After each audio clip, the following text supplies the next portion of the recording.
வெத்தல மாத்தி முடிச்சு பையன் வந்தாச்சு. பூவை தொடுத்து சேல மடிச்சு பொண்ணு வந்தாச்சு. கண்டத பேசி டைம் வேஸ்ட் பண்ணாத பையன் தங்கம் மிஸ் பண்ணாத. சாரே சாரு யாரு கால பிரபு டோய் அள்ளி அள்ளி குடுக்கும் கால பிரபு டோய். சாரே சாரு யாரு கால பிரபு டோய் அள்ளி அள்ளி குடுக்கும் கால பிரபு டோய். చూపుకి తగినట్టుగా నువ్వు బదులు చెబితివే. అరే దేవుడా దేవనే కలోపటే పిల్లడాంట దగ్గరై నన్ను చేరదీస్తివే. బుట్ట బొమ్మ నన్ను చుట్టుకుంటివే. జిందగీకే అడ్డ బొమ్మై జంట కట్టుకుంటివే. బుట్ట బొమ్మ నన్ను చుట్టుకుంటివే. జిందగీకే అడ్డ బొమ్మై జంట కట్టుకుంటివే.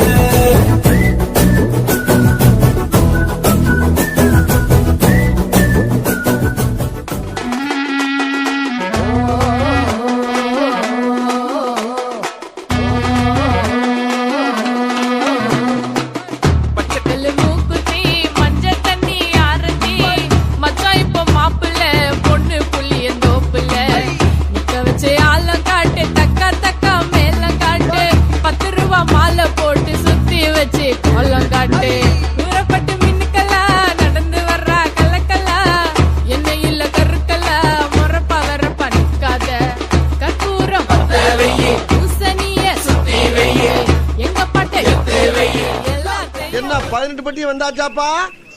அப்புறம் பரமசம் வரல, ராமசாமி வரல, 5 பேர் விட்டு போச்சு, 4 பேர் விட்டு போச்சுங்கிற பேச்சே இருக்கப்படாது. ஐயா ரெட்டு நாத்து கட்டு, ஐயா போட கூத்து கட்டு.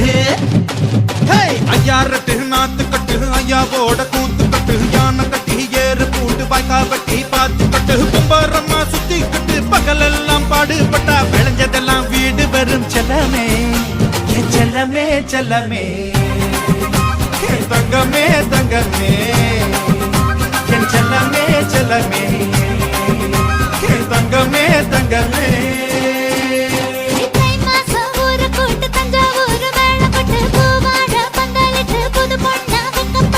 ஐயோ அங்க வெக்கத்தை பாருங்க.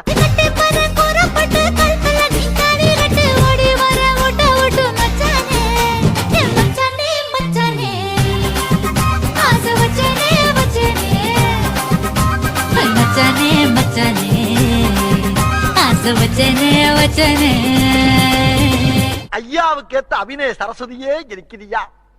ஐயாவுக்கு வெக்கத்தை பாருங்க.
నాగమంజరి మాయమ్మ పేరు తలవనోళ్ళు లేరు మేస్తిరి కళాకారుల ఫ్యామిలీ మరి నే గజ్జ కడితే నిద్రపోదు నిండు రాత్రి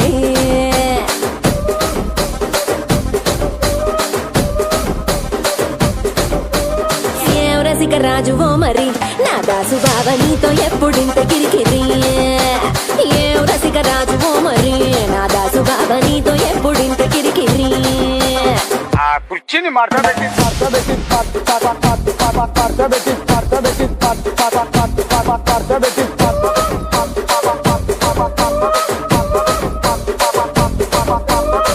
அது சொல்லுங்க கேப்போம்.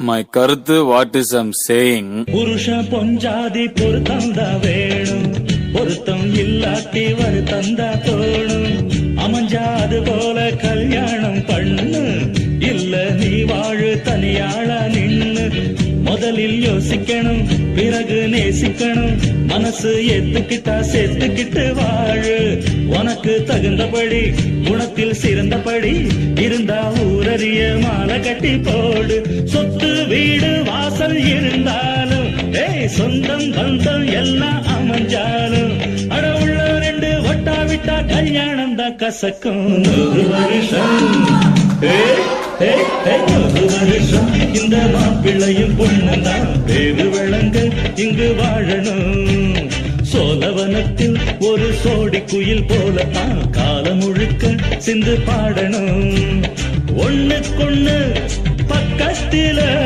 பொண்ணு புள்ள நிக்கையில கண்ணு படும் மொத்தத்தில கட்டழக அம்மாடி என்ன சொல்ல 100 வருஷம் இந்த மாப்பிள்ளையும் பொண்ணுந்தான் பேரு விளங்க இங்கு வாழணும் சோழவனத்தில் ஒரு சோடி குயில் போலத்தான்